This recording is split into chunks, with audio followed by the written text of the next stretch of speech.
Still like a little bitch crying. Everyone's like, look at him crying. If you was to rank between your missus, your mum, and your kids, but order of importance for the purpose of the video, how would you rank it? Are we rolling now? I'll put the kettle on then, eh? Hello and welcome back to another episode of the Kanuber podcast. I'm Joe. Who are you talking to? I'm Sam. I'm Big Chazza. Hello. I'm talking to these cunts. No one watches. It's fine. Oh dear. We're back again. Some more waffle. Good, aren't we? I wanted to do a Christmas special really, but some miserable cunt decided to get married. If you like it, then you should put a ring on.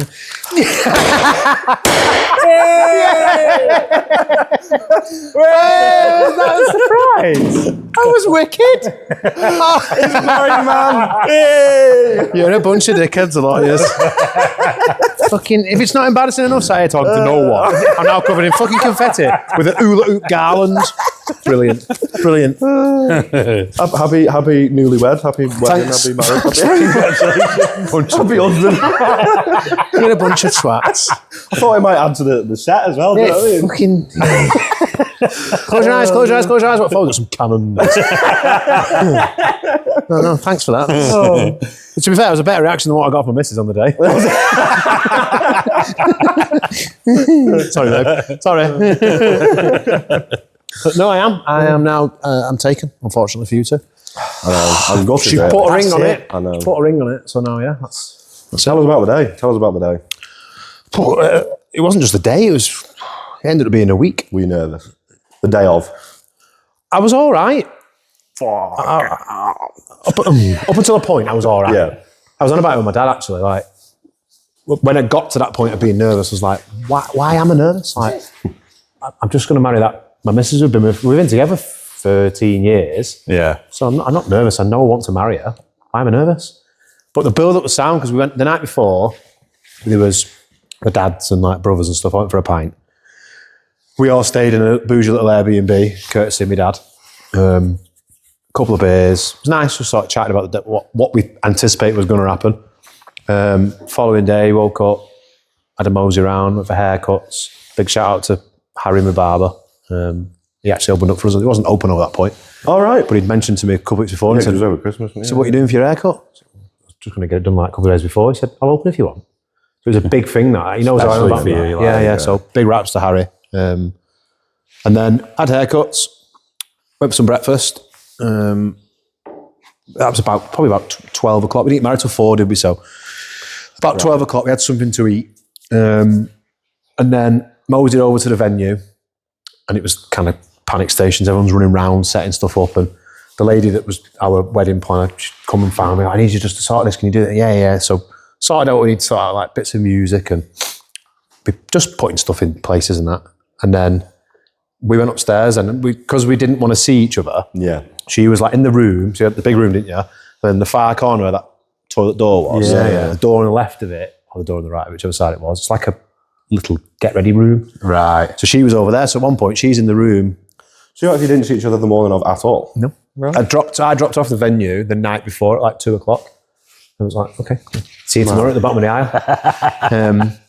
So at one point, say I'm sorting out music and the speaker there, and she was in the room over there. So I could hear her talking, which was weird. Yeah, that was odd. And then we went upstairs, had a bit of a chill, sorted out. Photographer come up, did some like get ready shots, got ready. Still all right, nervous, but like nerves that you can handle. And then we had to be downstairs for about 3:15. People were starting arriving, like the day guests coming at like 1:30. Get sorted. And it was quite nice actually, because my brother being my best man, he was running around like a blue ass fly all day, sorting stuff out. And then about 1:15, they run downstairs. He's like, I'll go and check where they are, make sure we like don't cross over at any point and all that. Where are you going? I just thought I'd get on your level, so I got that sinking. It's never going to happen. You're fucking 18 I felt like I was looking down at you. Peasants. So he's running around like a dickhead. And he come upstairs. We were at that point on the second floor in the hotel. She's on the first floor, but everything else going down is on the ground floor. So he's fucking up and down. He come back upstairs, panting his head off, sweating. Right. I'm just going to get it out now. So go on, he said, your bird is fit. Fucking seeing your bird is fit. Yes. And then he went down again to sort something, and then me and my dad had a little drink together. And I suppose at that point, as a dad, you would have that moment where you'd be like, I don't know, pep talk, or and Dad's like, I've got nothing.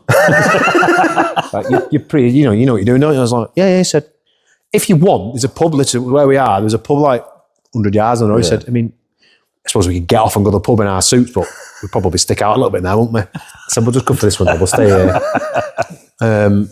Goes downstairs about 3:30. It's kind of setting, and the nerves kind of grabbed hold of me then, and I was a bit nervous.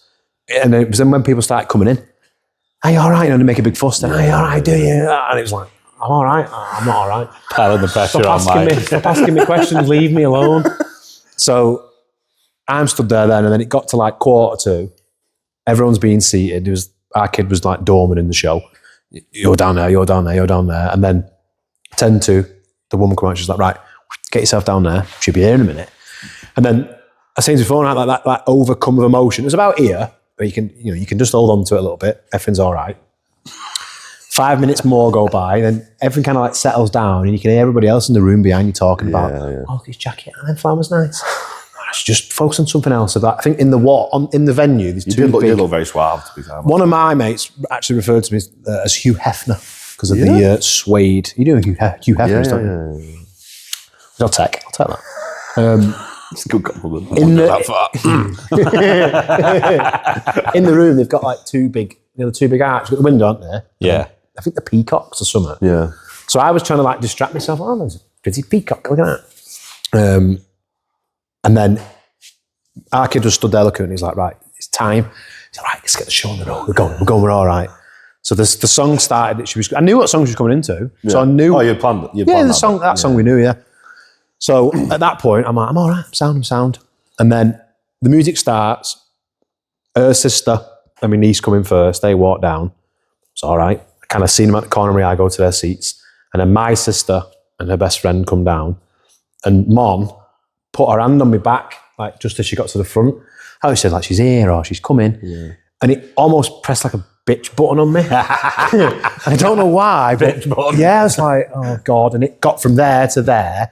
I thought she'd be here. And then the song, where the chorus comes in, it broke our kid. He's like, bro, she's here. So I turned around and it went from there to just flooding out. But there was nothing I could do. Nothing I could do to stop him. Still like a little bitch crying. Everyone's like, look at him crying. And then never mind the soup, he's in his tears. I needed like little buckets just to catch. There was no way of stopping it. And then, she come down and marvelled at her in a dress. I said, I presume you have that image of what you think something may look like, but it just surpassed everything I thought it was going to be. And then, to be fair, I was quite proud of myself, actually. I was worried after doing the cry that I'd cry again when doing the vows. Yeah. Like I, Charlie Ryan, da-da-da-da-da-da-da. And I thought at that point, I won't be able to get my words out, but I'd like machoed it because she was just like laughing and smiling. Yeah. Not fazed by it, which was a bit embarrassing. So I did all the vows and that. And then you go into your particulars, you come out, have some photos, had a drink, and then they turned the room around, went in.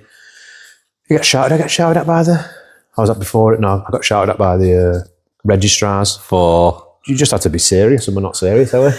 This is a legal document. All right, chill out. Fucking hell, chill out. Can you spell your name? I don't know. Can you spell your name? She kind of like, but like an airport attendant, just like, dead, no emotion. This is a legal document, All right, fun killer, chill out. And then back into the room, flipped it around, food, speeches, and then let's get the show on the road. Partied up, and then obviously you boys arrived and see it all in its full swing. Big, It was a good do actually, wasn't it? Yeah. Well, the bit that we came to, the party line. Pizza was nice. The pizza was good. Nice. Don't give her that. The pizza if she watches was, this, the pizza was well worth the investment. I think so, yeah. It was. So she gave me that nod at one point to say, fuck you. Yeah, you was right, Lou. I'll give you that. How many nervous poos did you have? 2. I had 3 down on my bingo card. 2. Wedding. I had 3. No, I had 2. I had one when I got up, and then another one in the venue, in mum and dad's room. Just leave your little toilet present for later. There you go, mum. It was all right after that. I mean, the speechy bit's nervous, but I think because her dad and the stepdad and my brother was before me, it took a little bit of pressure off because you can see everyone was in a good mood.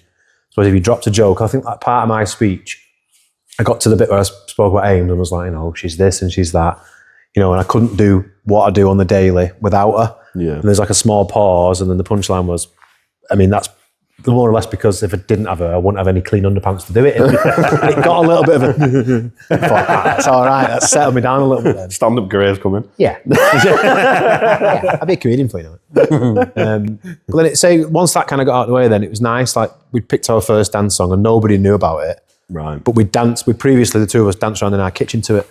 To the same song? Pissed up, crying in the kitchen, the pair of us. So when that come, I knew I'd cry when it come on. You get through that, and then we obviously had the saxophone player, which is just... He was It unreal. sets the tone. He was unreal, wasn't he? Yeah. We'd seen him at one of her cousin's weddings. Right. So, and then when our other friends got married in May of this year, or last year, they had one as well. So I was like, we've got to do that. Yeah. We've got to do that. He was great, to be fair. Just kind of picked it back up again, didn't it? I mean, it was good anyway. The DJ was mint, all these like lights and stuff going on. But then it kind of got to that point, it was like, now the saxophone. I was like, what? A saxophone player? I mean, the annoying bit was, Ames said at one point, ask him if he can do the ABBA song, Does Your Mama Know You're Out? Yeah. And it went off. But what I didn't know that he'd said to Ames was, you can ask me to do pretty much any song you want. If he's got it on his set list, I can do it. I really wanted him to do Baker Street. Oh, yeah. Oh, yeah. Nobody would have known that. Nobody would have danced to it. No. It just sounded mint in that room. But yeah, Baker Street would have been good. Yeah. Did have some crackers though. It Was good. it your playlist with the DJ? Or was it his I'd song? sent him a playlist. So he messaged me a couple of days before and just said, send me like a general consensus. Idea of- Like, yeah. And then when I sent it, he was like, okay, now everything's on there. They were great because they're all like the songs you would have, and Amy would probably be growing up with and stuff like that. Yeah, you said to me, is it you said to me today about 5 coming on? Yes. Yeah, it was like, We were about it, talking, yeah. And that, I think at that point, you had left and it come on. And like, that's a song from me. I mean, there's a video somewhere on like the old shitty camcorders. Yeah. My mum and dad had put it on the fridge and not said anything. And I've noticed it on the camera, about 6 a.m. The camera's got a light. I'm like, Dad, why is the red light on it? Dad's like, oh, it's just charging. And then press play on my CD player. And 5 Keep On Moving comes on and I'm jigging around the kitchen with it. And they filmed the whole thing. It comes out every now and again to embarrass me. And then when It used to come on at work all the time when we were at St. Helens, didn't it? Same song. It's a tune. There's a belting song like that. That's the bit. But everyone did. Everyone started to went, yes! Trendsetter. Yeah, good to do this. Yeah. It was good. And then kick out time for them, I think, was like midnight. So we'd asked then if we could have like a couple more drinks, took through to the lobby, took some of that pizza through. Sat in there, had a beer and a bit of a chin wag, and then called it a night. And Now he's a married man. I'm a married man. Well, over a weekend now. She was the one. She's notoriously shit at remembering dates for anniversaries. Oh, you said that last time. Yeah. And she was honest with me, happy 1 week anniversary. It's like, already? Married a week already. But yeah, Having how much fun it's going that fast. time flies when you're having fun. Do you want your belated wedding present? Oh, yeah. This one wasn't, we didn't give it you on the night 'cause it's not really for Ames. But A present just for me? I thought you said you've already given me a present. Which It's is that? not a fucking cannon, is it? No. You ready? One of them confetti. Cool. Bang! As you say that. Have you got another? Don't do that. Why It's not wrapped. presents? It's not wrapped. it's my wrapping. Oh, Jesus. You ready for this? This is off us at Kanuber. Don't know what it is. Oh, I do know what it is. You've not.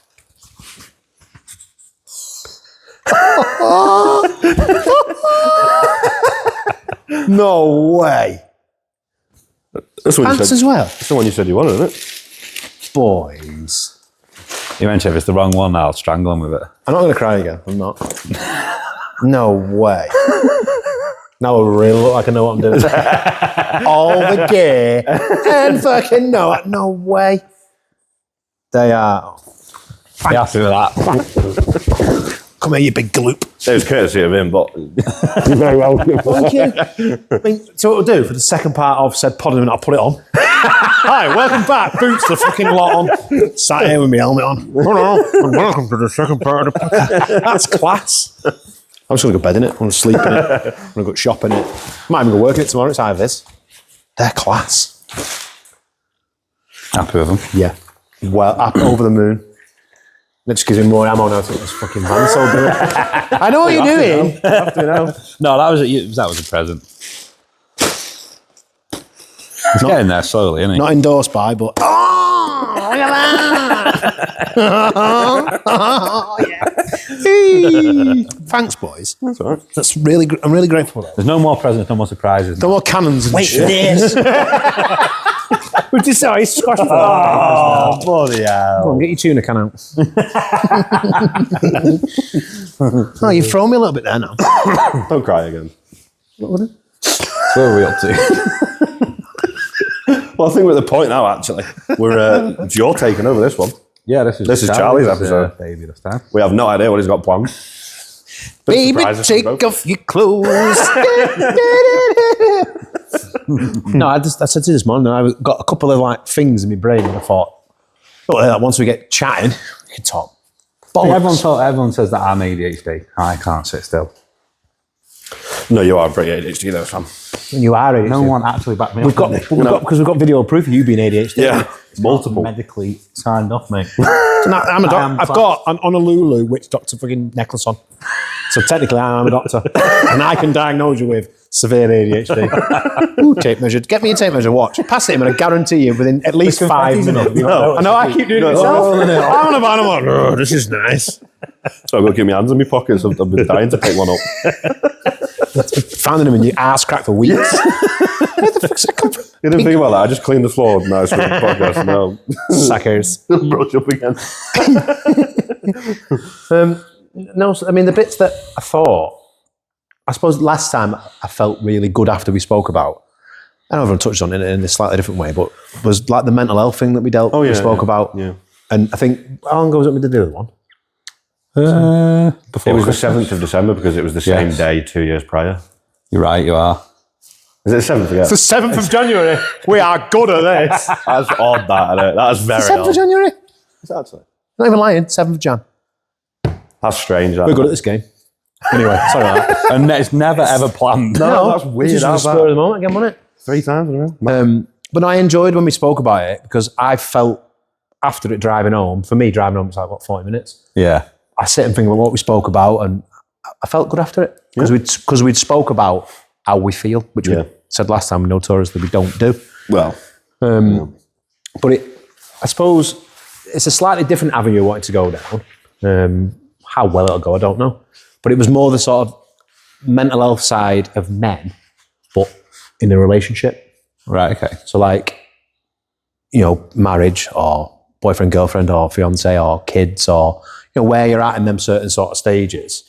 And I think the first bit I wanted to say was, or like sort of get on was, I think there's a big stigma around the man has to provide and the woman needs to be the, what's the word is? Like the old school. The old school. Man goes to work, woman stays at home. Housewife. Yeah, cleans and cooks, that type of thing.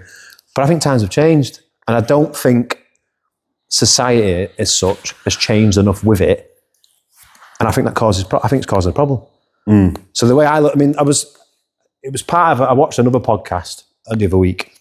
And, sorry. I've watched this loads. The 160 views have got me. Yeah, repeat. It was on about like the partner side of things, but how a man and a woman, or a boyfriend, a girlfriend, wife, husband, that type of thing, how it's changed now that it's not that old school. You need to go to work and you earn and provide, and I'll stay at home and look after the kids and. I think the dynamics completely changed. I don't think it's viable. I don't think you could with wages and money and I think mortgages. Yeah. So we're saying like times have changed. Yeah. And society's changed and all that. And I think I speak for it now in like in my situation, and probably yours as well, to be fair. Sorry. You have to get that in, didn't he? Oh, just a little bit. I suppose my theory on it, or my thinking on it is, a woman and a man go to work, as me and my missus do. Yeah. But I feel like the woman in the picture or in the bubble that you're in needs to be the encouragement and the push and the go. You can do that. Which The reason and the support behind it, I think, is But then I think as a man, when encouraged, and you can do that, you're good at that, you can provide. I think the man then very quickly becomes like her safe space. So she knows how far she can push him to do something, and because he feels really good, then he then becomes her. I feel like it works in tandem. Yeah, no, it does. I think that's, I say, probably where you are now. So like your Doris pushes you to do this, and be successful. There's a reason to get up in the morning, isn't there? And which I suppose, like you say, progress or Sure, build we the always life. talk about it, about like the business and that, and like we do stupid hours, don't we, and whatnot. We try to make it work, and she does always. Who does that? But she always says, like when we talk about it, no, I trust you. It'll be all right. I don't know how you're going to do it. And she always says it is that nice, like little. She's at home thinking keeps you going. thinking of things you can buy with your millions. Yeah. We can get a yacht in Malibu, and then we can get a nice little like penthouse in Florida. Yeah, pretty much. She's spent it before you've got it. Pretty much, yeah. No, but it keeps you going. That sort of. It does, and I think that. But then I think that again, when you take that next step. So like I've got kids now. It puts you in the right stead for when you get to that point of having kids. So then I suppose my next question is, which I thought, again, I've seen in the other podcasts I've seen the other day, do or should kids come first in your marriage?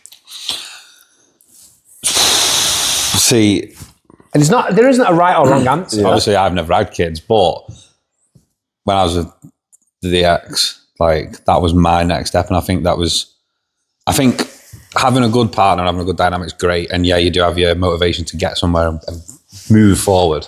But I think the kids is the longevity of that. Yeah, I think you get to a point where it gets stalemate because you've pushed. I've got all this. Why? You know what I mean? Whereas when your kids are there, it's like, well, we're providing this for them, the experiences, you're taking them to the clubs and then inherit what you've built. See, but I agree, but I look at it slightly differently. Now I've got kids. So at the start of it all, it's brand new and you have your kids and it's a strange, I suppose, love, if you like. My kids know, or if you've got kids, you'll know that you love them kids unconditionally because they're yours. You and that other person, you made that small person that then grows into a bigger person that ends up costing you a lot of money. But you know what I mean? You created that person, and no matter where in life, whether it's now, in 10 years, in 30 years, I'll always be their dad. Yeah, That'll never change. That'll never change. But your missus is the person that you chose. You chose to love that person. You choose That's your a kids. choice. Yeah, you don't choose your kids. You just love your kids because they're your kids and you made them. But like my missus, I chose to love her the way I do because I want to spend the rest of my life with her. Yeah, it's a different type of love, in it, I suppose. I don't think, and you're probably going to get naysayers that think, oh, you're wrong, kids should be this, kids should be that.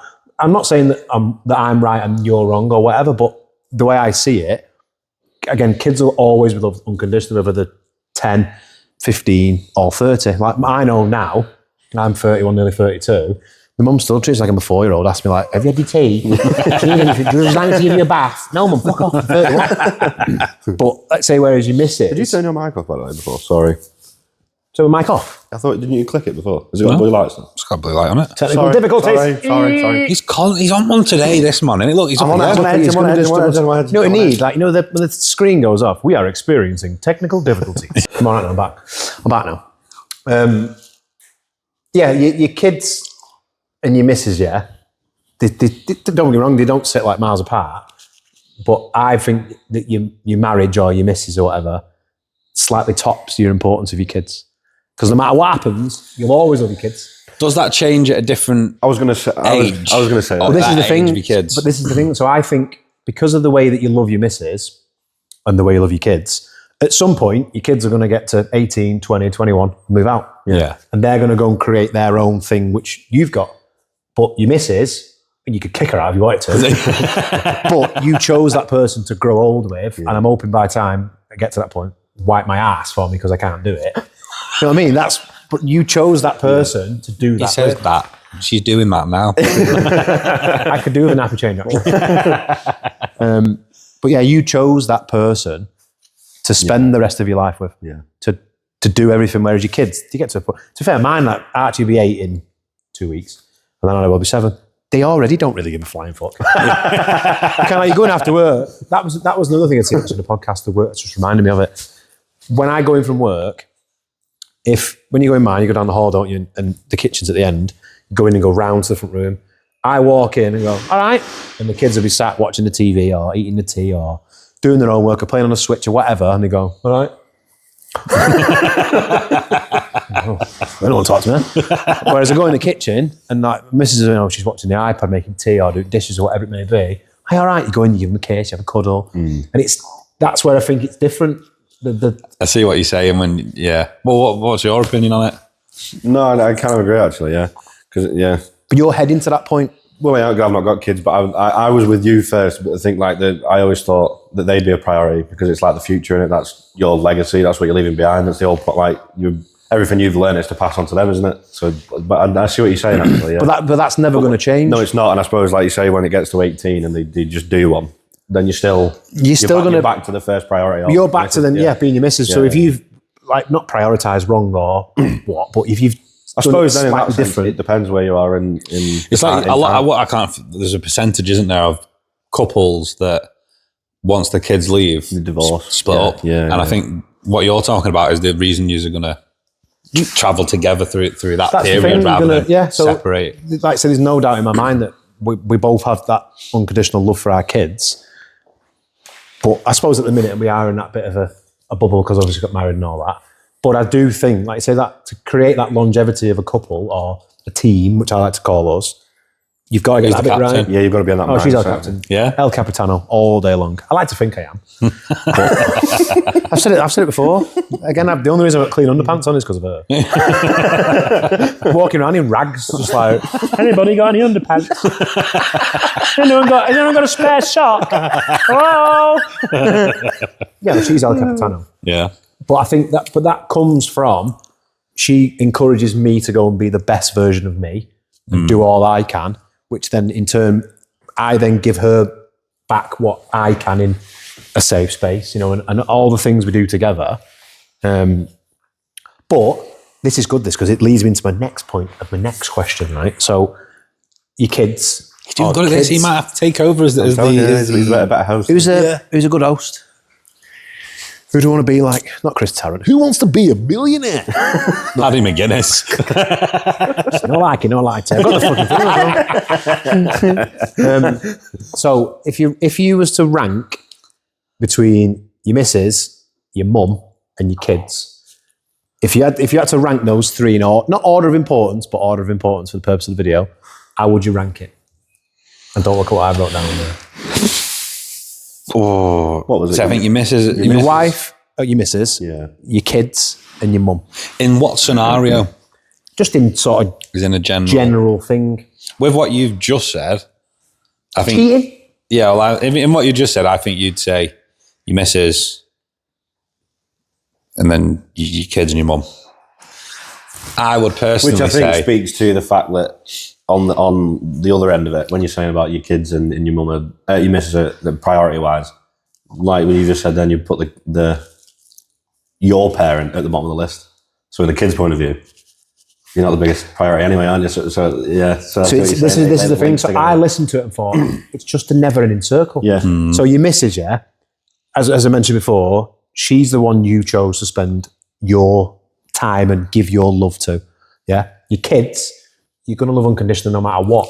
As I say, you don't know who they're going to turn out to be, and yeah. But that comes from, I think, then your parents. So like now, my mum, if you like, sits in third spot, because I think my mum showed me how to be a good man and sort of put me where I am. So it kind of comes back round that I want to look for what I've got or I've seen in my mum and dad I want to then find that. I want to find stable and, you know, and loving. Duplicate it. Yeah. And then you find that person. So I moved out of mum and dad's house. All right, they started again with my brother and then my sister. But eventually I get to that point where they move out and move out and move out. And they'll probably just disappear like around the world, my mum and dad, when it gets to that point. Because we're all done and we're all sorted and we've started our own thing. Yeah. But it then comes to me. So I now idolise and am besotted by my wife. She's my everything. But my kids are there at a really close second. But I'm trying to show them this is what you need to do in a relationship. Yeah, this be is the how role you, model, as it were. yeah, this is how you create a lasting thing. And then it gets to that point then, and the kids then sit in my spot, they move out and they start, they find a partner, they have kids. And I you- know and I'll you sit at the become bottom of their last, pecking order, but I'm hoping that I've shown them enough from showing them their mum how much I love them.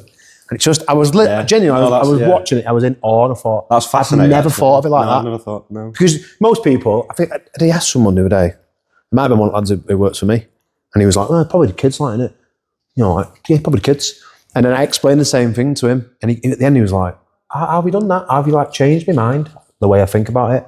I said, I don't think there's a right or wrong decision. I think the narrative you're sold or shown via social media and to-dos and blah, blah, is all very kid basis, isn't it?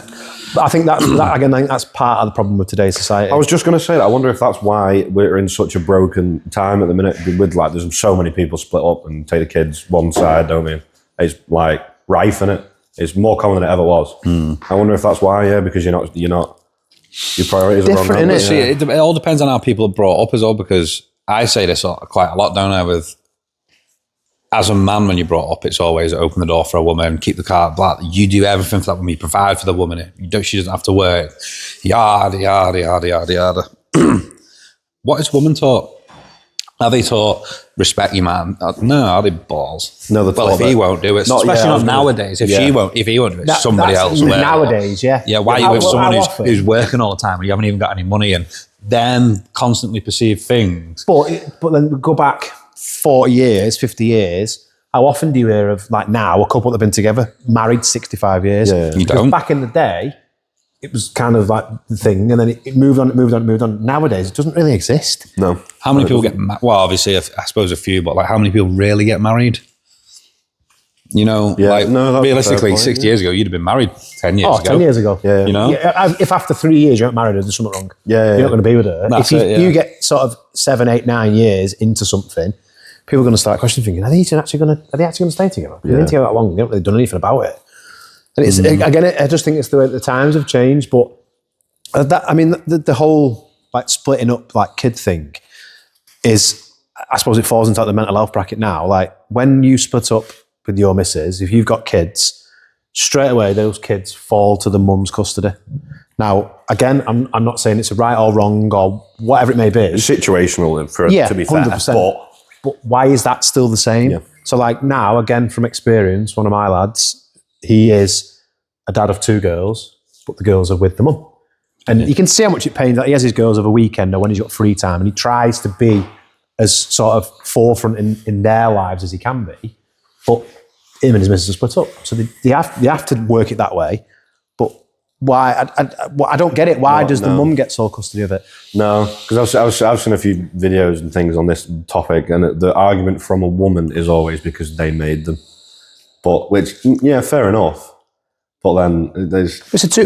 that's the 9 Takes months. 2 to rumble, doesn't it? Well, of course, yeah. You but put then, the seed in, Yeah. and the seed grows in the egg. unfortunately, that's just biology. That's how it works. That's but how then it works. after the 9 months when they're born, that's when it really matters, really, isn't it? Do you know what I mean? I'm not saying. But I think that though straight away that almost like narrows the narrative, because the woman has the baby or carries the baby for 9 months, finishes work 2 months before, so she'll work for 7 months, whatever it is. I think mine must work right up, and then they have that break, but then they get another 9 months off. As a dad, you get 2 weeks. yeah. So like as you know, my son was born premature, went on an intensive care ward for 2 weeks. I'm 2 weeks in, my boy comes home on the 14th or the 15th day. I've got to go back to work after. I'm not doing that. I think at the time, the lads who worked, they all just together to throw me an extra week's holiday so that I could have a week at home with him. Why has that not changed? Why can the man not opt to have Extra time at more home. time? Why is the government not Yeah, that's a fair point. Not put into that, but I think that all of it, especially we talked about the start as a man, mental health wise is massive.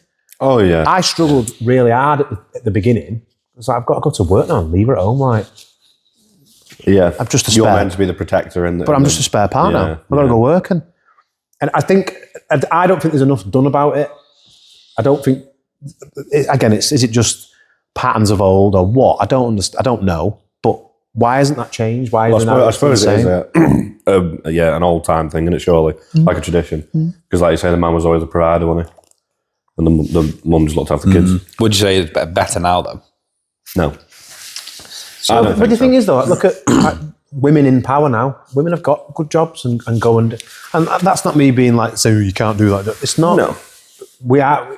I don't If anything, think we're there's people. such thing as a pay gap anymore. Not in my experience, anyway. Not in the generic world. Yeah. In the generic world, you look at things like sport. Yeah, there is, but in the generic world, like my big boss, she's a lady. She's in control of the company that I work for. I mean, she's a woman. And no one said, "Oh, you're a woman. You shouldn't be able to do that job." She's fucking good at a job. Yeah. That's why she's in that position. We've spoken about this before, and although you can go down a rabbit hole, can't you? But I think the whole women empowerment thing, 100% agree with. I do think it's gone the other way now, though. I think we've gone past the point of women empowerment because they were undervalued and underpaid and whatnot. And I think it's too much the other way now. That's happened though because of the world of social media. 100%. They've been able to, again, not that we're saying that they're wrong or they're right, or it's just an opinion of ours, but the way that the world is and the way that social media works now, it's very easy to twist something that may at the time seem harmless and it wasn't intended for that purpose. Well, it's great. I'm a big believer of this, but it's like your shorts and things like that. And we now know, looking at Joe's shorts that he makes on YouTube, you can manipulate anything somebody says. You can take a snippet, you can cut this in, and without someone listening to the whole thing, they jump on the bandwagon. And I think that is where everything's at fault in social media. We're not watching an hour conversation. We're taking 2 snippets from an hour conversation and making you look like a right bellend. Yeah. But you judge it off that straight away. And then someone who's never met you sees that one clip and goes, he's a sexist pig. Yeah. He's this, he's that. And you've been manipulated into it, but the world now, the people now are too fickle and they just, that must be the truth. Well, have you seen the new trend that women say they don't need men? You not seen that? No. I think there's a new thing going around that's like women don't need men. Like, right. Do you not know? But you don't, that is the beauty, in my eyes, that's the beauty of the world. Love or the situation Charlie's in is, I don't need you don't need me, but I'll choose to do it with you. I choose to live life with you. Like you literally, that is the beauty of it rather than we don't need you. It's just a weird mentality that everyone's got themselves into. I don't understand that at all. It is, it's manipulated the wrong way. And I think we should use, this is the problem with the likes of social media. I think we should use it for good. Positively, we don't. Look at the news. The news is just manipulated bullshit to make you go, well, there's World War III tomorrow then. Looks like I'll be off to the front lines. Well, sorry. And it's not. And then I can't watch the news. The thing is, you get the conspiracy theories on the other side of it and you listen to a few and then you jump in, but then that goes down a rabbit hole and they're both just contradicting the same. And what really is happening is slap bang there in the middle. Get on with your life. Yeah. You know it's just a distraction, isn't it? That's it's all just a distraction. Same as you, I won't watch the news. People say, did you see it on the news? Don't watch it. No. Because it's just manipulated stuff to make you panic. Yeah. But it's scary. Look at COVID. COVID did it. Exactly. And again, look at that point of COVID, I think men's mental health at that point, it was the worst it's ever been. The amount of men we lost in that period because people, Look at in the position of, all right, you split up with your missus and you've got 4 kids at her house. You can't see your kids now for 2 years. As a man who wants to go and see his kids, it's the end of the world, isn't it? Yeah. That's end of the world. And it became that thing that I suppose as a man, I suppose it's more the old school man. I'm just have to get on with it, don't you? You just kind of deal with it. But I don't think we do. I don't think we should do. We should be able to sit and say, can I talk to you about this? Can we have a brew? Or I think there's a difference in, yes, have the conversation about, and I think if you were to come and, 1 week, 2 week, 3 week, 4 weeks, 6 months, I think you'd turn around politely and say, clear it out your ass. We've been going through it now. How can I help you move forward? Yeah. Rather than you go and, I think the thing with like depression is you go and speak to someone about it, and usually the people you're comfortable speaking to about it have either been there or been through it or are in that. So it's like a downward spiral, and you bouncing off each other in the wrong way. And then you leave there and you think, oh, they spoke about it. Yeah. Trying to top myself. Do you know what I mean? I think that's a bad. The thing is, I mean, you said then you go a week, 2 weeks, 3 weeks, 4 weeks. I think a good friend. So if we sat here now and in 2 weeks' time we sat and had a conversation about how down you was, and then in 2 weeks after that, had another conversation about the same thing. Well, you'd notice a pattern, you'd trend, and you'd say, "What's the matter?" If you hadn't said anything about it at that point, you'd say, "What's the problem?" And then, like I said in the last podcast, what is happening now isn't necessarily going to be happening in 6 hours, 4 days, 2 weeks. Something may change, but I suppose the initial hurdle is, let's get over that little bit of, I'm just going to keep hold of this, I'm not going to tell anybody about it. Get over that initial hurdle and speak to someone about it, even if that person isn't really listening, doesn't really care. But if you get it off your chest, it'll change your perspective on, or your thinking of what you're doing. And then the day after that is different then. And you can speak about it to somebody else, or you can act on it. But I think having been able to have that circle of friends or that group of people that you can speak to, again, not necessarily giving them, I have a problem, can you help me? But in 2, 3, 4 months' time, and you can see it, a good group of friends would say, "Everything all right?" Yeah. And then help you get through that side of things. But I say, we said it last one, notoriously, we don't talk about stuff. No. And it's wrong. Especially in our industry, and I've thought about this quite a lot, but like, we have quite a lot of friends, and like, you get friendly with people, you have mates and all that in the industry. But the problem is, like, us as engineers and mechanics, everyone you speak to, you talk about that sort of stuff, and they're just the same as you. So they're like, yeah. Anyway, what did you do last weekend? Do you know what I mean? You get nothing out of it. That's it. Do you know what I mean? Because you're all, or I suppose they're all kind of wired the same. Yeah. Or like, you'll just go, shut up, mate, get on with it. Do you know what I mean? Like, What you mean that for? yeah, a bit of banter, and you're like, do. fair enough. And then you go and sit in a van, like, Yeah. But I suppose if you really thought about it, like in that moment, if that person was like, "Actually, there's something here, it's not quite right, actually, I could probably help him," we probably would solve a lot of the problems that we have across. Probably, yeah. But I think they say we're just wired that way. You say, "We'll get on with it." Yeah. And I think because you're that way inclined yourself, like, we were brought up like that, really, weren't we?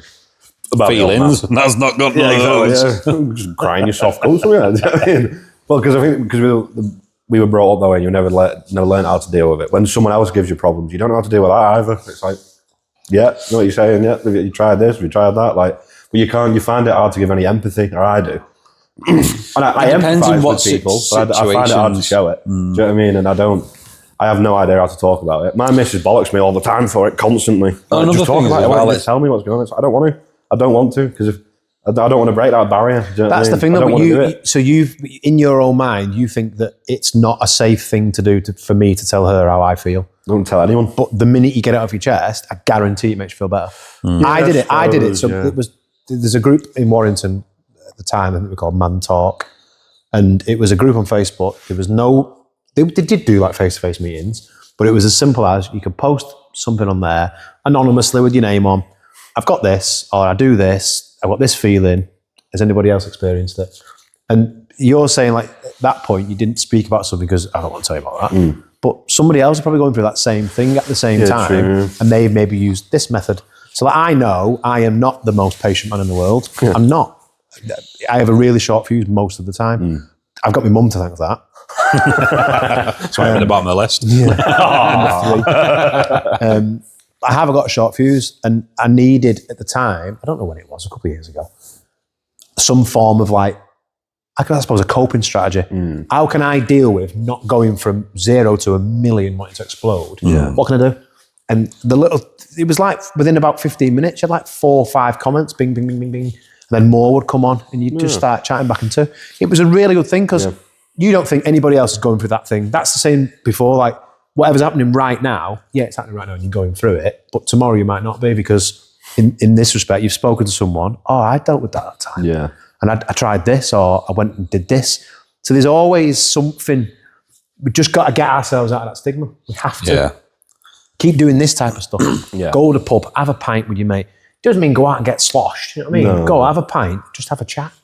Talk about it. We don't do it enough. Put a hula band on if you need to. Get some fucking confetti. But, I mean, straight away, I've spoke to you this week.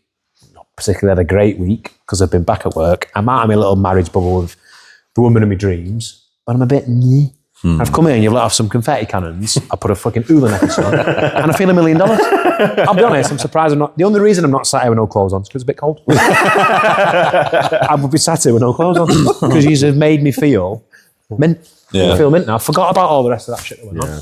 But that was 4 hours ago. I was feeling, but now I'm sat here and that's all changed. Yeah. I'll probably start again in the morning. I'm going to go back to work again. The WhatsApp group will go and we'll think he's having a bad day. That's all right. Put a little stormy cloud over my head. Is it the James Morrison song? You had a bad day. Yeah. Here he is, Mr. Depressive. Hello. But no, we got to get out of it. Get out of it. Keep doing this type of thing. Keep talking about it. I think so. Yeah, I enjoy this sort of thing, because I don't have to be too vulnerable. It's great. You can't get too deep, can you? You can't get too deep. But I think you touch on the right things. Yeah, you do, yeah. You pull the right strings. Like we said last time, the best thing about this sort of thing, don't matter if anyone watches, you have to, you set out 2 hours, 3 hours to do it. It's not like, like nothing else to do, do you know what I mean? Yeah, but just sitting here talking Like force shit. yourself to do it, but really it's enjoyable, isn't it? Yeah, that's it. Isn't what I it? So like about then you get onto certain topics or you talk about certain things, Yeah. and without really even knowing, you probably got a bit off your chest. That's it, Yeah. yeah. It works. It It's works. But that, right, leads me into another thing. So mental health, I think, should or could go hand in hand with sponsorship or backing or something like that, right? So we're sat here now. Oh, when I got here before, what did we all do? What did I do? Being the guest here, what did I do? You're not the guest. We keep telling him this. yeah. In this building, not in this He's one of the podcast, trio in the in building. there, Okay. what did I do? Kettle. Put the kettle on. Put the kettle on, didn't I? I went in there, I made a brew, we sat down, we had a brew. Then what did we do? What did you do? Biscuit. Nipped the shop, Oh, yeah. got some biscuits. What did we do then? We sat there and dunked some biscuits in our brew Yeah. and sat and ate them. Had a good chinwag. Talked a load of shit whilst drinking a brew and having a biscuit, right?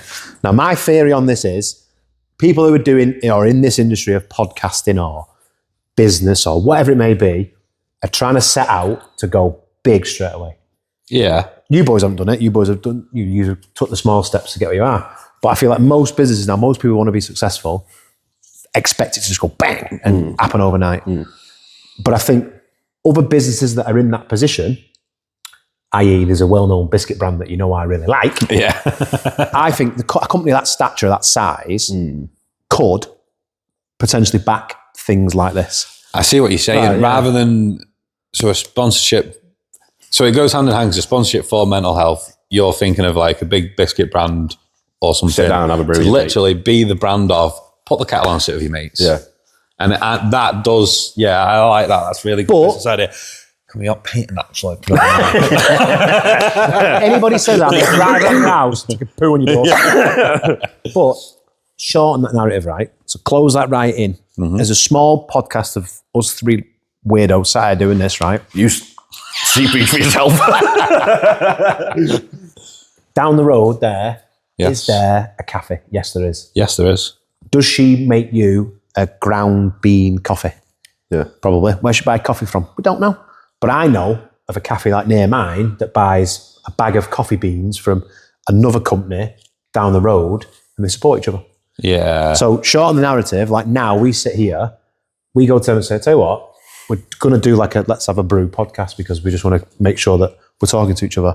Can I put your beans in and sponsor it? So I think, See what you of course say, you can. yeah.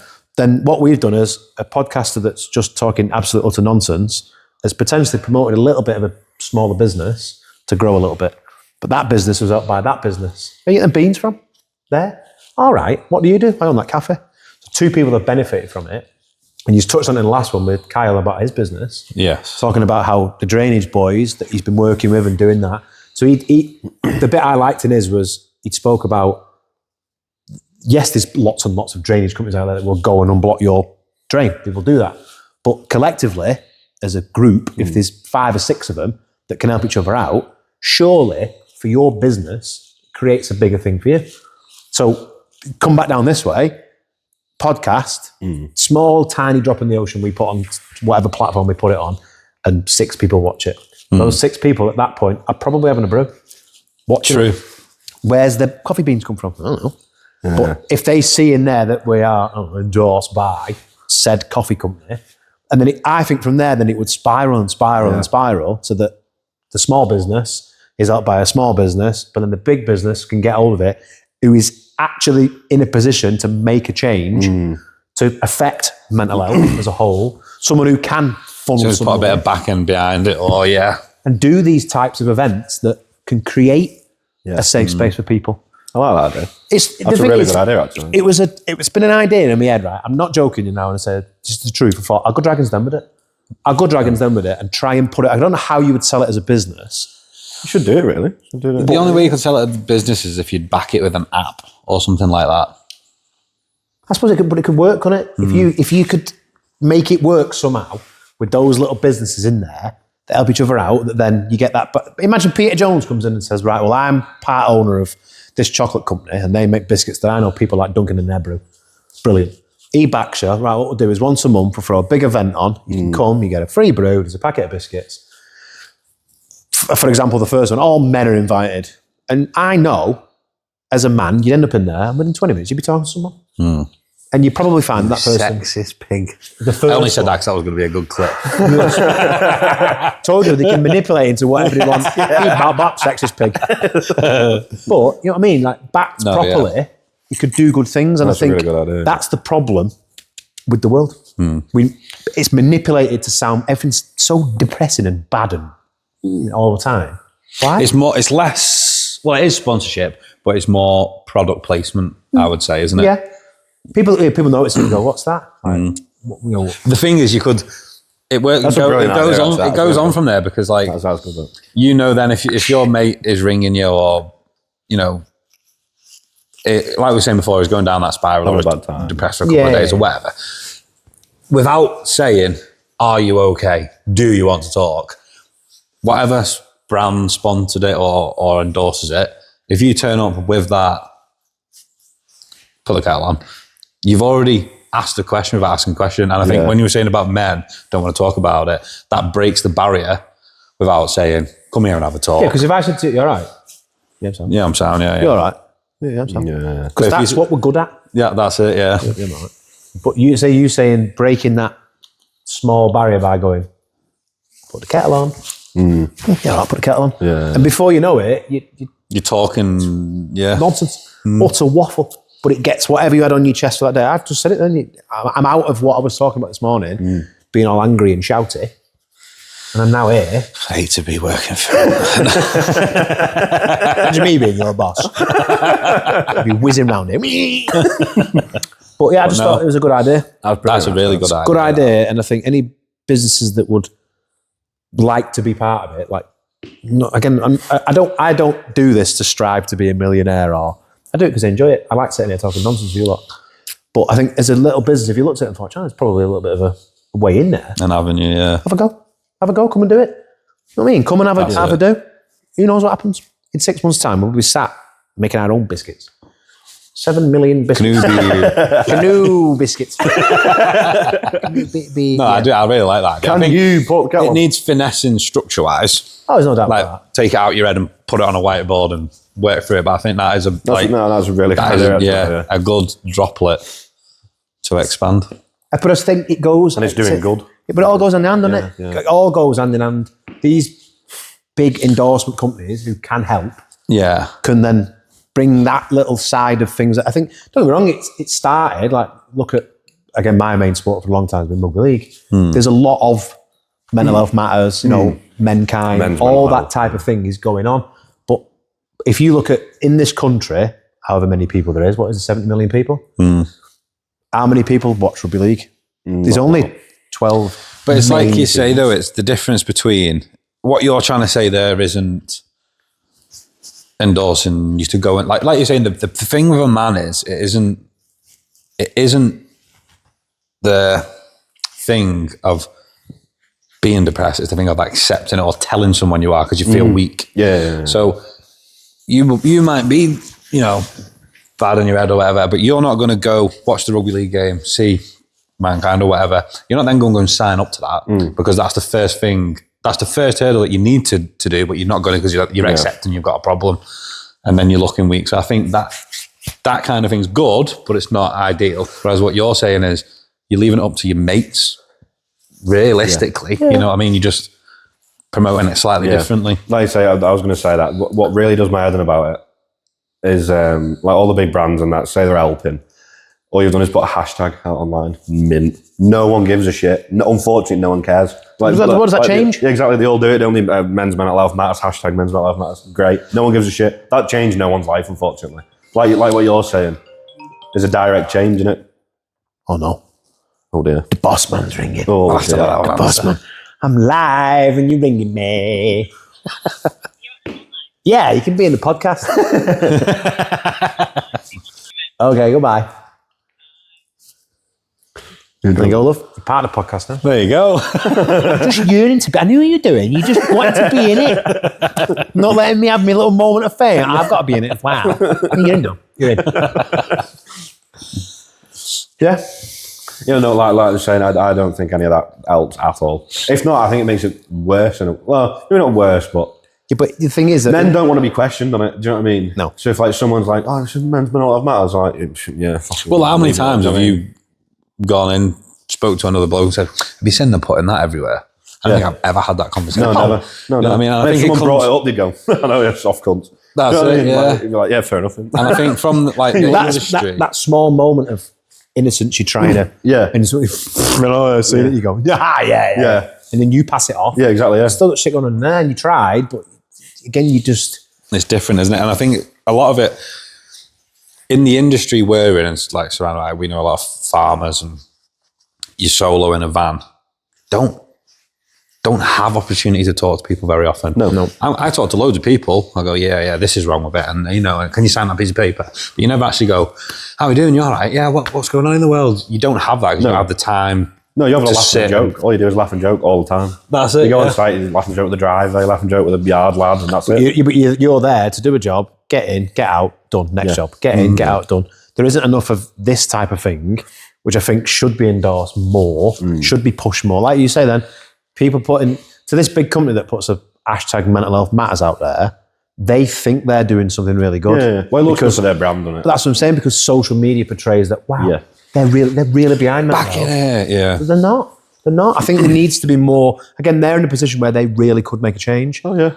Life-changing money, yeah, 100%. Again, and I'm not saying like, you know, spunk a load of millions into saying things. It's not that. It's not. But like you say, release something that is focused on that sort of thing. Like you say, a biscuit or a tea bag or something like that. It's the first. It's the first thing. If you come to my place, come to my house, or I come to your house or here, it's the first thing you do. Put the kettle on. Mm-hmm. And that's, you know, unknown to you, maybe the way of saying to you, put the kettle on, I want to talk to you. Yeah. But I say, put the kettle on.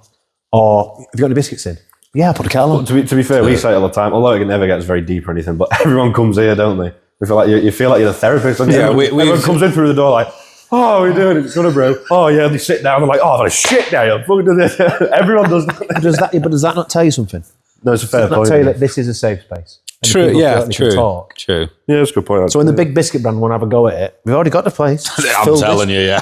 Rack it with biscuits. Rack it out. So, this week's podcast.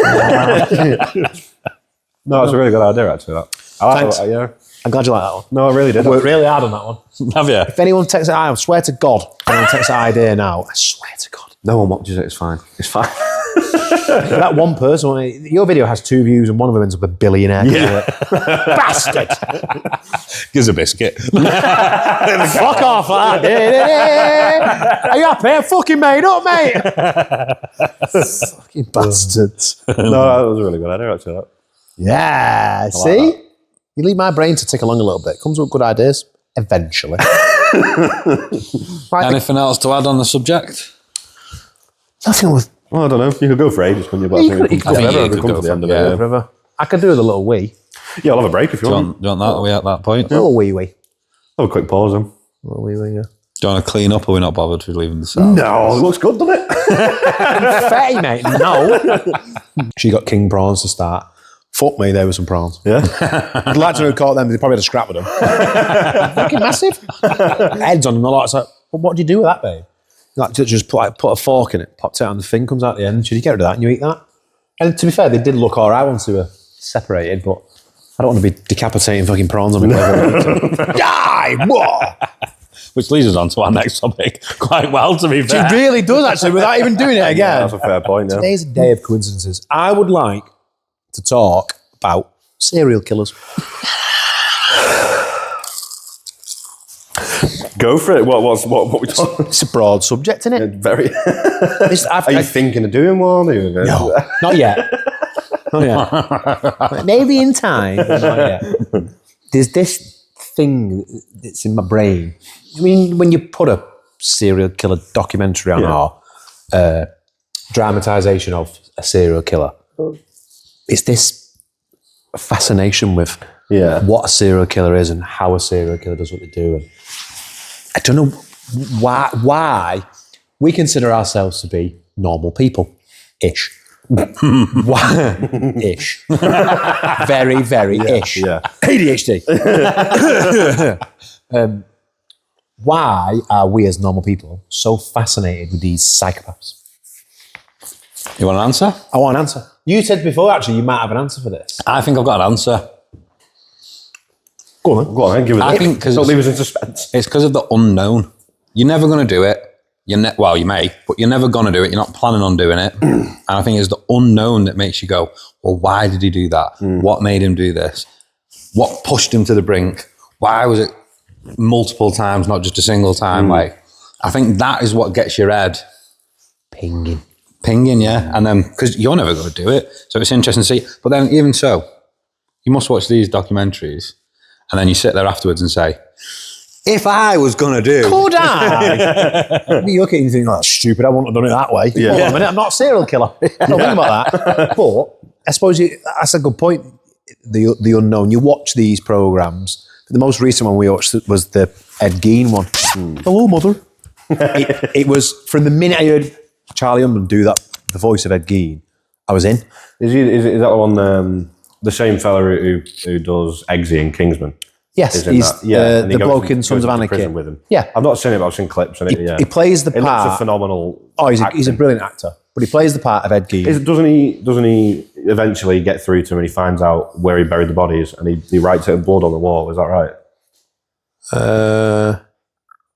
I don't know. These onion rings are going if you want any more. Oh, don't tell me. Have you watched it all? Yeah, I watched it all. All right. You're not spoiled it. Can't remember. Did he write it on the wall? I'm sure. Because he did. But I think even still to this day, he denied. I don't know. There's like 15 or 16 people that went missing, and he denied all but 3. Yeah. He told them about the 3 he did, but he used to like cut them up and wear the skin, and he killed his mum, but kept hold of her. Yeah. And then tried to introduce his missus or fling into his mum and stuff. He was a proper psychopath. But I was watching it knowing that it was a sort of dramatisation of what happened back in, it was way, way, way time ago, like.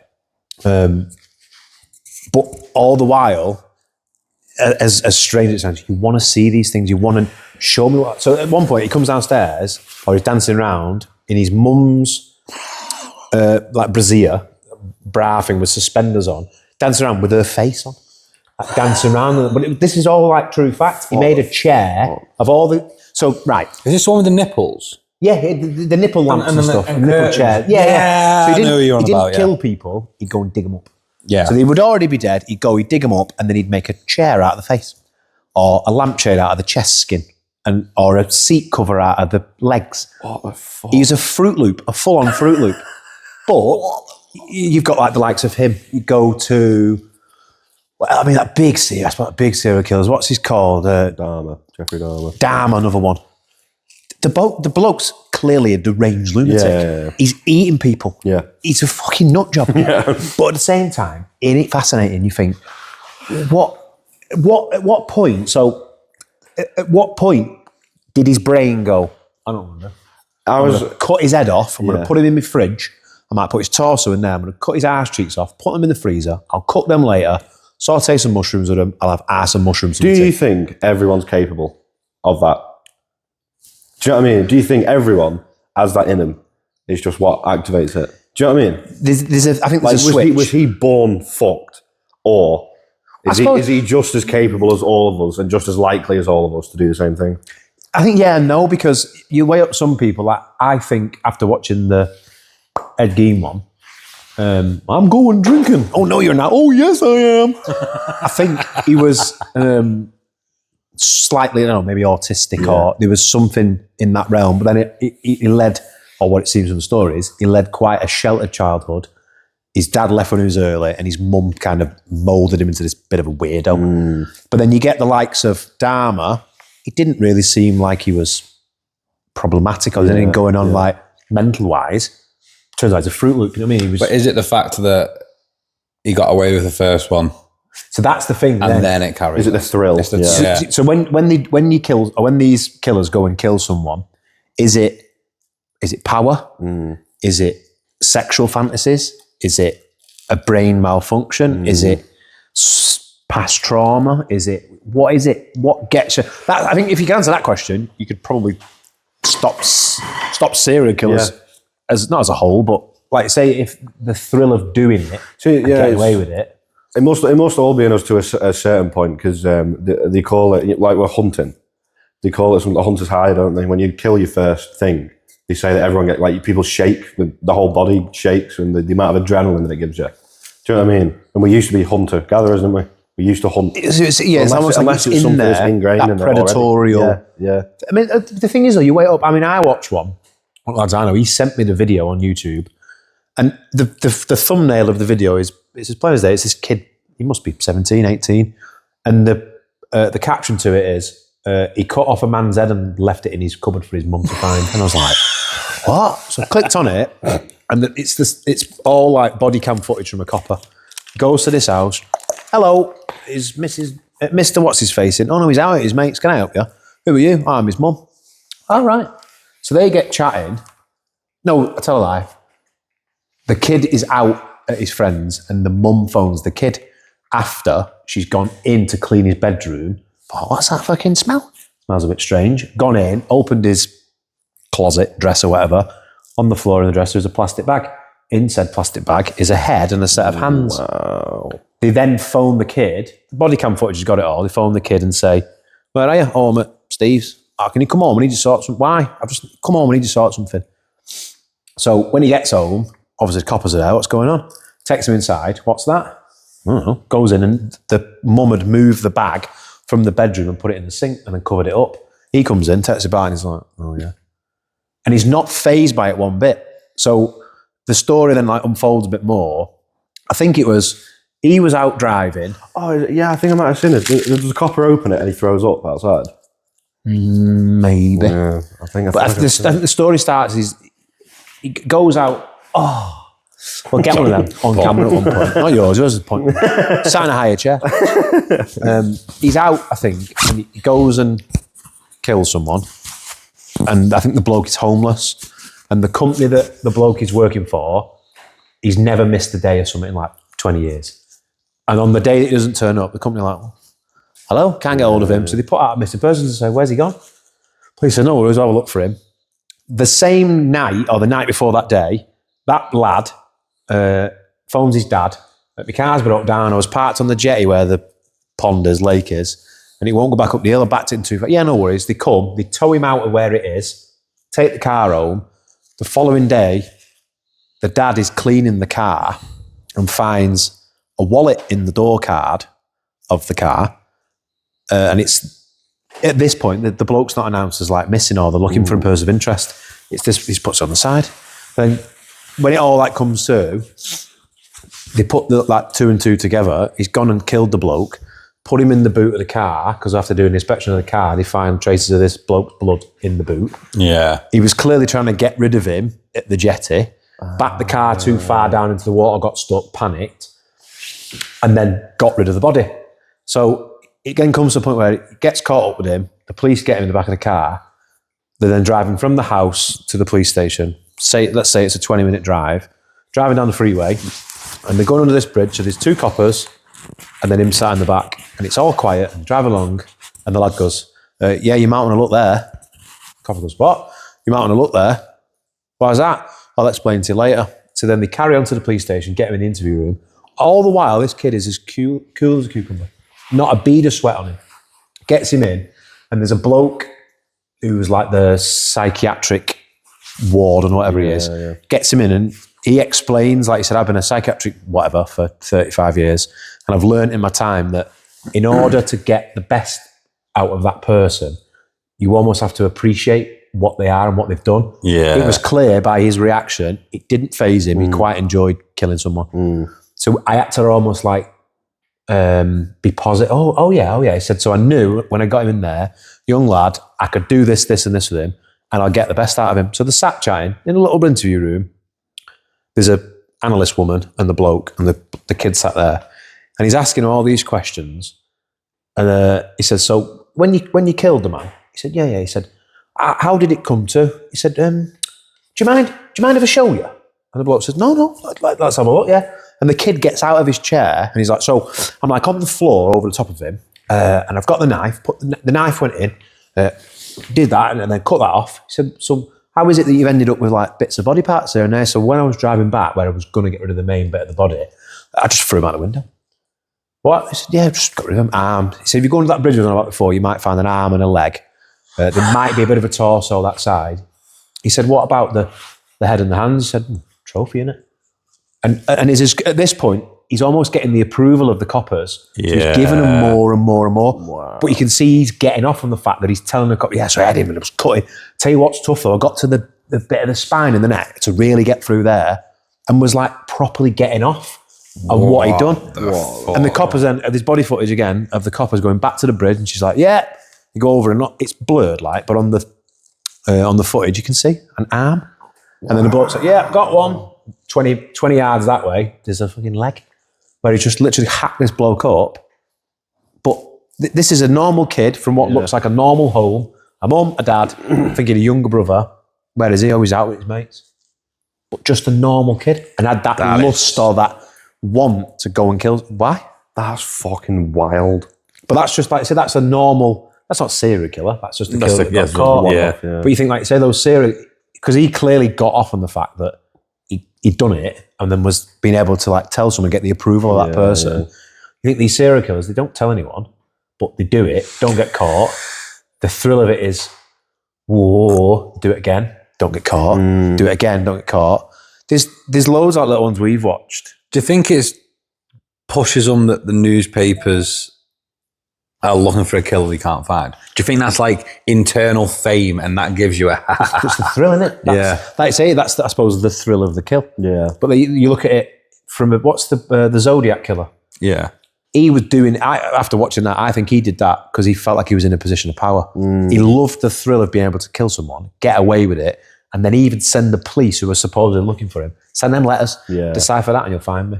And they would decipher it, wouldn't find him, and he'd just do it again. And do it again, do it again. And they say that all the ones I've watched, there was one called the Texas Killing Fields. If you get it on that well-known streaming platform on the TV, honestly, it's fucking brilliant. It's spine-chillingly good. I think a dog walkers out and fine. The dog comes back and he's like, what have you got there, Sheba? This fucking dog comes back, it's got someone's femur in its mouth. What have you got there, love? Takes it, oh, that doesn't look right. Get the police involved, go and find this dead body, and then over like a number of years, continue to find bodies in this, I think it was like a 1,600 square foot piece of land. Mad. Blokes going and just killing someone, taking them to the same place, dumping the body and leaving them. Kill them, dump them, leave them. And did it for years, and it was on a stretch of road. I think the stretch of road was a mile long, and he would go to the same place, stop in there, put them in. I think it ended up being something daft like 14 women. Wow. He got in like an 8-year period. But it's the fascinating, it sounds really strange, but when you watch these things, you almost want to see the what.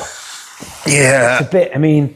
Yeah. But it is that... Serial killer in the mix. He's just learning. To be fair, I've watched all the serial killer things. I know I'd do it, yeah. I'd get away with it. What are we doing all that Dexter shit, putting concrete in bags and throwing them in the sea? The fish will eat it and they'll float to the top. How are we doing that? We go full Walter White, put them in a bath with loads of acid. Yeah. Is that right? Yeah. Don't do it in a... make sure it's a polyplastic bath, because if you do it in a I've come for your ceiling. What about frozen in a wood chipper? Ooh, that's not a bad idea. I suppose it won't make a mess with it. No, that's it. And spread. Catch it in a bag, feed it the dog. Winner. Your dog would eat that. Oh, my dog would eat that. Might shit the teeth out. It's a good idea, though. Stop it. We're going to get... What the fuck? I know. Can't put shorts like this on TikTok. Jesus Christ. But it is the fascination behind what a serial killer is and how that person became to be that. It's I feel like say they've been studying it for years and they still don't know why they do what they do. There's something to do with It's strange how they feel no guilt. But then again, what should like I don't know, you prang someone's car, you feel a bit guilty. You might not tell them, but you feel a bit guilty. That's what I mean. They can go and just not bothered by it. That's what I'm saying is there's something missing. Go into the shop the next day for the hobnobs. Yeah, that's fucking wild, isn't it? But it's what happened. Is it like say? Is it a brain malfunction? Is it? It's a nuts thing. And they get the more you watch them, the more I suppose the more enticed you become. Yeah. My mum absolutely thrives on murder, death, kill. But she loves it because she's so fascinated by what these people are and how these people have become to be. To think is normal. Yeah. And that's the thing they do as well. They do genuinely think that it's just a normal thing. It's not, well, I didn't do anything wrong. The Ed Gein one, I think he does his brother with a gun. He's like, okay, stop playing now, brother, get up. Because he's just a bit thick. Yeah. He's a bit tapped. He thought he was playing a joke. Turns out no, he wallops his brother with a gun and that's it. What the fuck? It's a good, yeah. I could be here for hours. I've watched loads of good ones. Fred West, he was a fucking Fruit Loop and all. Who was the one who did all that, put all the bodies over the moors? Right around here. What's his name? Is it the Moors Murderer? Something like that, yeah. Is it the Moors Murderer? I think it is, yeah. What was his name, though? He did quite a few, didn't he? I think that was 16, 17. Well, in Southport, where we were from, there was two lads that did not put a girl on the train tracks. Yeah. That's not Bulger, is it? Yeah. Jamie Bulger. Yeah. I think I learned about that at school. There was a topic around that at school. It was in Southport, and there was a young... It was like 10 and 7, the lads or something. Yeah, a bit older, I think, like 14 maybe, something like that. And they don't know what one. Don't know the full story, but I know they tied or pinned her to a train tracks or tied her to train tracks or whatever. And let the train come. But at 14 years old? Yeah, that's fucking wild. In what's going on in there? I know, yeah. What's going on in there at that age? Somewhere's not wired right there, is it? Definitely not. But does it come from like, have they been through? Most, I think it's a thing. They always portray it as trauma. Yes. They do, don't they? They'll always say, oh, well, I was beaten as a kid. Yeah. My dad used to clip me on the back of the head and you fuck up. Yeah. I wasn't beaten, did you told the next time. That's it, yeah. But then they portray it as like, oh, it's a sob story then. Well, I was going to say, thinking about it, they always make you feel bad for the killer. We watched, fucking bad for it. To be fair, we watched the Ed Gein one, and you do have a little bit of a soft spot from it. That's what I mean, but they make what it... shame. They portray it that way though, don't they? But it's like the young lad in Southport, innit, that killed all them girls. In the nursery, yeah. Why? Or kids, what goes on in your head to think, know what I'm going to do this morning? Yeah. It's not right. Tapped in the fucking head, yeah. So if you could figure that out, if someone could put the finger on... There was someone saying there's a part of the brain, the occipital lobe or some doof. And they've noticed in studies of serial killers that's either like, I think it's like slightly stunted growth or overgrowth or something. And it's like, that's what they that's think potentially could be the cause of you being a Fruit Loop. That could be the switch. Yeah, it's mad, isn't it? Crazy thing, I was way off topic, but same sort of thing to do with your brain. ADHD kind of thing. But no, like, I was watching a thing earlier, and apparently what food you eat, and especially sugar, changes your DNA. So more sugar you eat changes DNA. When you have a kid, they're more likely to be autistic or ADHD or anything like that. I wonder if that has an impact on like serial killers or what part of your brain develops. I suppose back in the day as well, though, you wouldn't have all this like, the stuff we know about food nowadays. They're even tripe for tea, you know what I mean? But I see, we don't know what's in the tripe, because isn't there a thing where if you eat your own and you can get addicted to it, can't you? So I wonder if, like, you never know what sort of a part of an animal you've eaten, or... Probably don't know now, to be fair. No, we've eaten horse. We all like it. Got any lasagna? It's really nice. No, got none left. There's always one have to bring it down. Oh, yes. That's nuts to think about, really. So if you were going to do it, how would you do it?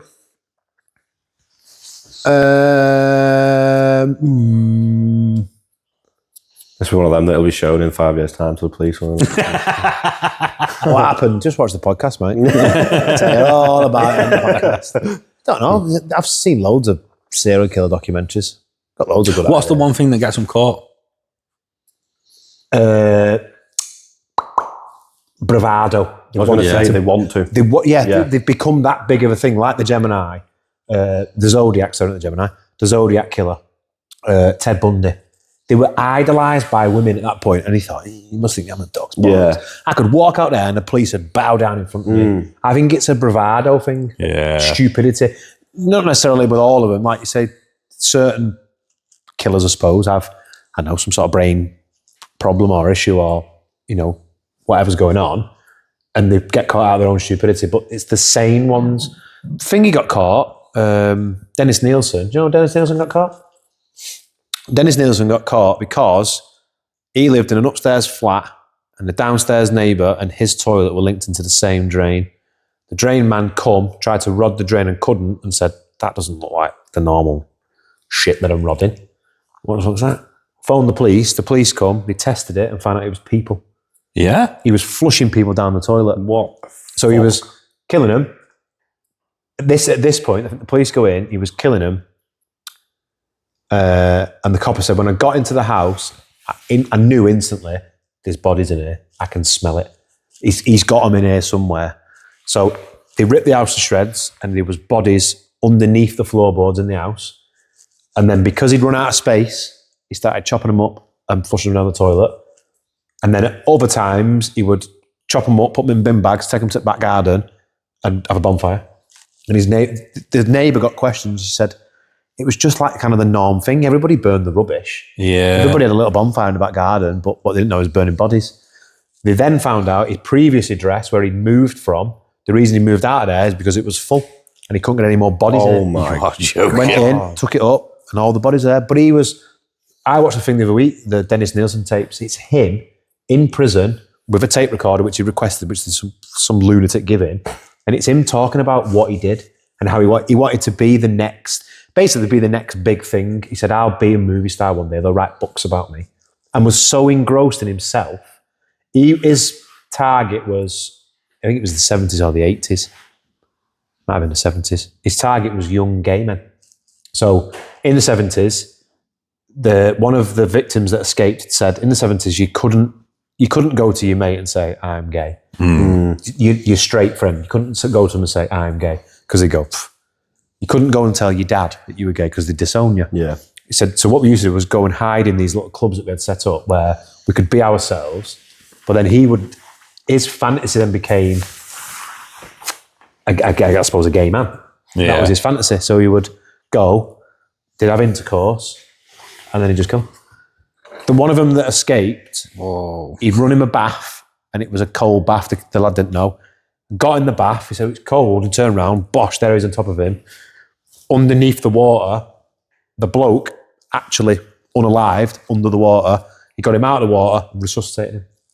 Because he had the thrill of doing the sexualness to it. That's another like different avenue to it. The thrill of the sexualness to it, choke him out and then bring him back round again so that he could try and have intercourse with him again.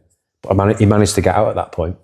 He actually escaped. That is not normal. That would fuck you up.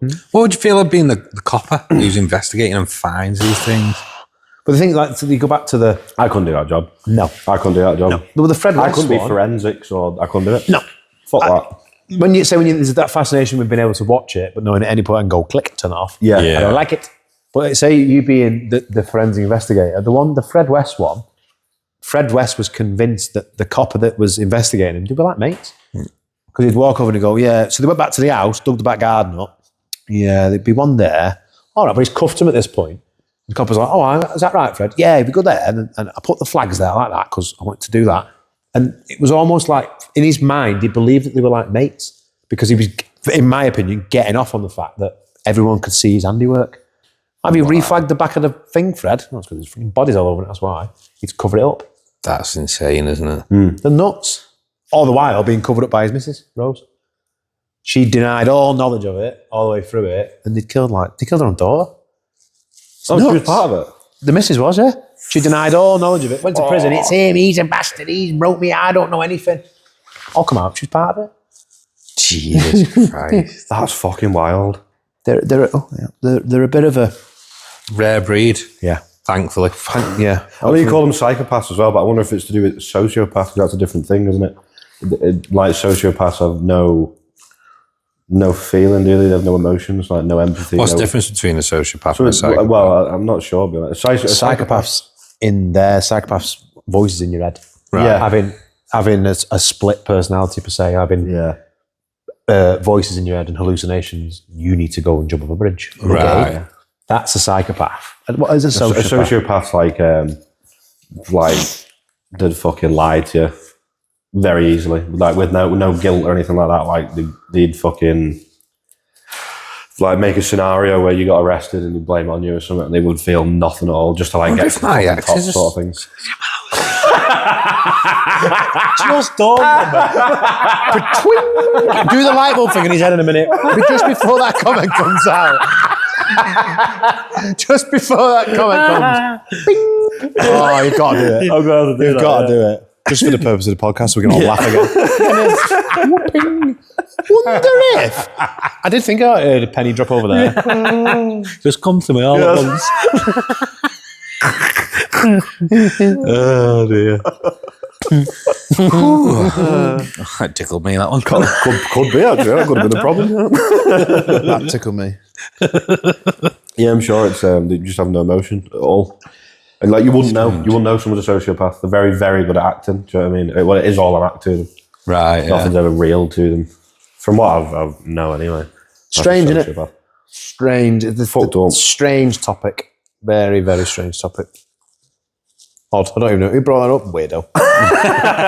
Let's talk about serial killers. It's a It's bit of an an odd one, that. Is there any other sort of main topics you'd like to Main topics. pop up in there in the old rule? I've got a few ideas. Are you coming back to do more podcasts, obviously, at some point? You told me I'm part of furniture. You are the furniture. Ass is imprinted in the seat. You're the host. No, we've got a few ideas for later podcasts, haven't we? But I won't bring any of them up just yet. Ooh, you'll have to keep watching. Ooh, subscribe for more. What the fuck did you bring that up for? I thought you had some ideas. I thought you had another idea. Another ideas? You said topics. Another topic. You said, I've got something, and you just lied. You lied to everyone our on. viewers. People When are was not going to that? like that. I'm not a liar. Sociopath. Love me. Off the top of my head, no, have you got any topics this time? I tell you what I'm going to do. Oh, Throw it right back at you. I've got one. Give me your best one-liner motivational quote to end us then. Done me there. I was just Andy. about to fucking ask it as well. You said you're was the just about to host. ask You can do it. I've got mine. I wrote mine down. I haven't even thought of mine today. Get thinking. It's on my phone wrote down. I can't think. Part-timers are pair, yeah. I know. Part-timers. Come on. It's all right. I can cut this bit out, but I need to think. Don't cut it. Show the viewers how unprepared you was. Mr. Prepared. Have you got yours? Oh, yeah. Go on, reel off. Mine is... He's forgotten that. Oh. All you've got to do is do it in secret. All you have to do is decide what to do with the time that is given to you. You don't get to choose. You don't get to choose how long you're here. You don't get a rewind. You don't get a skip. All you get is now. You have to be in the now. Yeah. The quote, funnily enough, it's pretty close to what Neil said in the In-Betweeners. Yeah. He says to him, "You're pretty happy." He says, "Yeah, I'm pretty happy." Yeah. It is the time you've got now, what is given to us now. We don't know about tomorrow or the day after. Be in the now. Yeah. Relate back to the other podcast. Do it in the now, because fuck them. Yeah. I like that. Come on. Well, people say don't you just don't push anything, don't think it'll just come to you. I don't agree. I think you can't just sit on the couch here all day, every day, and expect it'll just fall in your lap. But I do agree with the fact that if you put yourself in the situations and don't go into anything half-assed, if you don't want to go, don't go. Don't make yourself go because it'll never be good enough. But I do think if you put yourself in the situations you feel like you should be in, that the right things will happen to you. Yeah, I feel like the right person, the right type of person in the right situation that they've decided to put themselves in can make a difference. Can't go wrong, yeah. Like I say, don't force yourself into doing something that you think you might want to do. If you're in that position because you put yourself there, go for it. Yeah. Because, fuck them. That's what I'm trying to say, yeah. Come on, Lurk, you'll go. I've got nothing in my fucking head. You usually like the Mr. Motivation, Yeah, you. I know. I'm surprised I've got a leotard on. Come on. Answer me. I can't. Are they written down in my phone? Get up early in the morning because watching the sunrise will do you more good than watching the sunset. The man says who never gets up. Can't get in work for before 11 o'clock. Where are you? I'm just watching the sunrise. Where from? Under your quilt. Is that why you're always fucking late? What can I say? Where are you? I'm at the beach. I've got a service. I'm at the beach. Watching the sunrise. Go and have a look. I'm going to have to. have a look. I really am. Part-timer. After your third prima donna moment. I can't remember mine. I'm going to have to go and look at my phone. Get those knickers down, girl. I'll show you a good... I'll show you romance. Sorry. No, So broken. it's It better be good, this. I know, fuck's sake. think about what you would do if fear didn't exist, if you had no fear. That's a dangerous thing to give to that man. Yeah. Well, I'll just take my pants off now, then, eh? No, but if you think about what you would do if fear didn't exist, just in general life, don't think too deep, just in general life, day to day, what you would do if you had no fear, fear wasn't an emotion. I'd ask my missus for sex more than once a day. By the second time, she's fuming. By the second time, she's like, will you fucking leave me alone? Well, the second part of the quote is actually, think about what you'd do if fear didn't exist. That's probably the thing you should be doing, but... To be fair, I'm a bit fair. I asked once, if she says no, okay. I'll get back in my box. Okay. If fear didn't exist... Fear didn't exist. The world would be a different place. No, just for you. Just for you. Oh, just for me? That's what I mean. If fear didn't exist to you, if you couldn't feel fear, what would you do? Feel the best bit. I would walk into Heister tomorrow. No, sorry. I would walk into... I would walk into that forklift brand. What you're about to say, Yeah. you'd walk into a place and just tell them, I'd say, you're all sacked. You're all resigned. I don't want any of you to come into work tomorrow. I'm sorry, but I've been a secret partner forevermore. We'll leave it at that. Take your stuff and fuck off. And then tomorrow I'd sit there, redirect the phone call from Briggs number to Kanuber's. And every time someone goes, hello, Kanuber Limited, how may I help you? And we make a fortune in a week. Hello? Is that it's just, who is it? Don't worry about that. No, I think I'd walk into a company and try and get a big deal. well, then, really, it's probably the thing you should be doing, isn't it? Why not? Pull me some money on the bank then, Joe, and we're going. Well, that was if fear didn't exist, I'd probably try and rob a bank. But then I'd probably get nicked. Yeah. But then I wouldn't be scared of going to jail. So I'd probably find my way out. Like This really didn't go the way I was Like expecting Shawshank, to I'd go. spoon me way out the wall, climb through 500 yards of shit, come out the other side clean. And then I'd go to some lovely sunny island, meet the missus and the kids, have loads of money and live happily ever after. It was a fucking stupid quote then, wasn't it, clearly? Good that, wasn't it? What would you do if fear didn't exist? Yeah. Oh, He had a really good answer for Oh, that. yeah. So I would go to the Prime Minister. Come on, get your done, no, fuck off, piss me off. Come on. What would you do? Come on, Joey. No. I don't believe this is 0%. Go on, what would you do? You don't know? I don't know. Well, maybe it's you that needs to sit down and think. Yeah, maybe you need to have a look in the mirror and decide start- what you would do if there was no fear involved. Yes, you. Why is this fucking turn around on me now? This is a thing we were talking about before. Women do this. You do? So that when they're like giving you signals, this is a woman's signal so that she's actually interested in what you got to say. Yeah? When they turn and face you. You turn away from you, you're not getting sex. So at this point, you could be getting lucky with that. Weird if you go that way. Well, like we say, keep it in the family. Well, I think we'll leave it there then. I've got one last really important question. Okay. Are you ready? Give me As I'll ever be. your best 3 bags of crisps. 1, 2, 3, go. Number 1, bag of crisp, top of the list, prawn cocktail Walkers. Even though I don't like prawn. Weird. That's strange, that. Prawn cocktail crisp. Number 2, pickled onion monster munch. Ooh, nice choice. Number 3, it's a tight one, but I'm probably going to stick in there chili heat wave Doritos. I like It it. was either chili heat wave Doritos or nice and spicy knickknacks. Oh, yeah. There's a but it's got to Good be one. prawn cocktail. There's a bag of crisp in the cupboard, prawn cocktail. After that, if they're not there, I'm going for pickled onion monster munch. If they're not there, chili heat wave Doritos. Hopefully I go to the fridge and find some sweet chili hummus dip as well. Yeah, I bet that. 46 stone later. Of crisp me. Go. I actually do have an answer for this one this time. Hey! And I'm not going to tell you. No sex.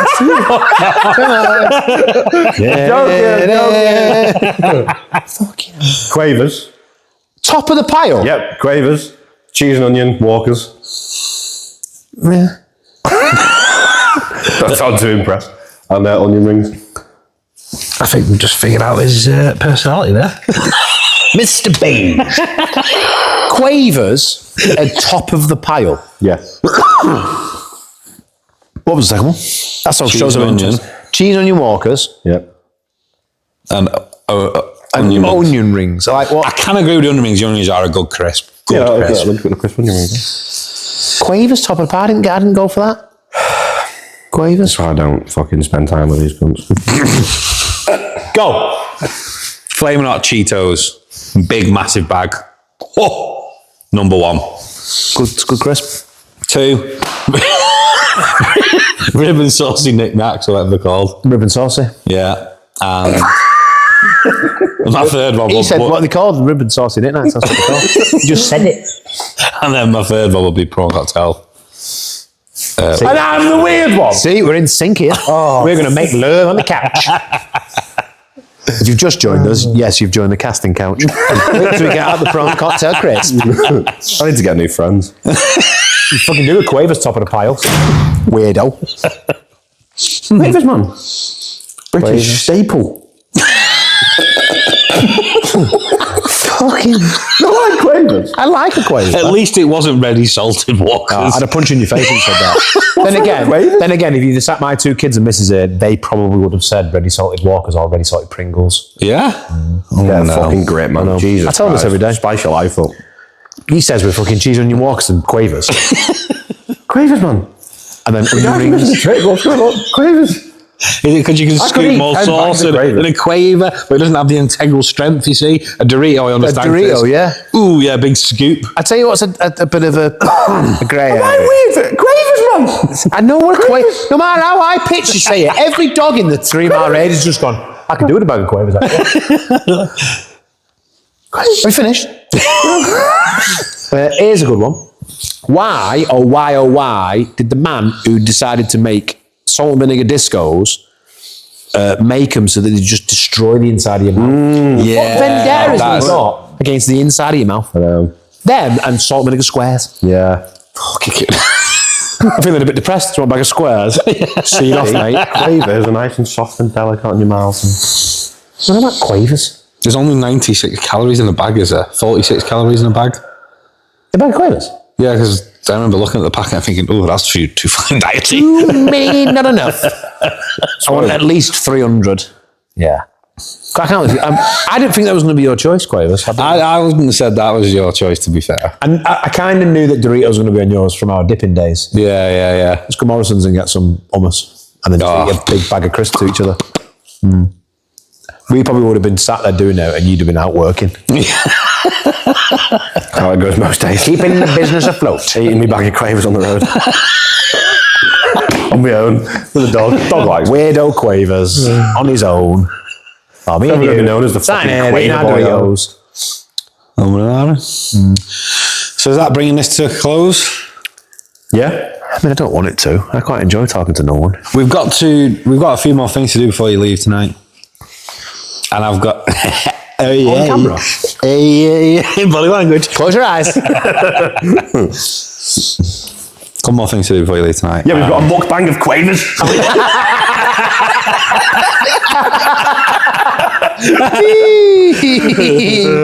Fucking let it go, I'll Joe. stop going on about it. Let it go. I'll just cry tonight, it's fine.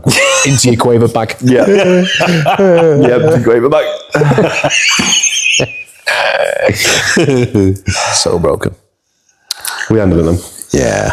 People have well turned it off by now. They got on serial killers and people are like, fuck that. Who are these? I don't know, serial killers is a popular topic. True. It's a popular topic, it is. Leave it there then. I don't know. Any suggestions would be nice. They were talking about serial killers and Cheetos. On today's topic, quavers. I'm going to do a full podcast on quavers. You're doing it on your own. No. I never liked Turn it off. Go on. Right. Go on, Quaver boy. Turn it Very off. much for watching. Yeah. Thanks for watching. You got to do the couch turny thing, Joe, and do your advert now. I can't believe you don't like quavers. It's fucking really bad. I do like